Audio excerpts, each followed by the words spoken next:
1999 Cadillac Escalade, 310,000 miles.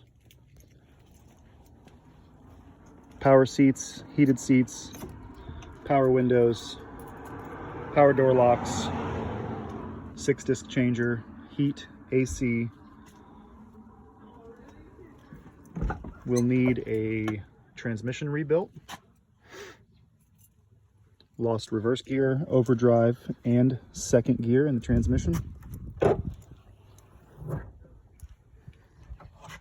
Brakes are in great shape. It will run, it will start, it will drive, but does not have a reverse gear.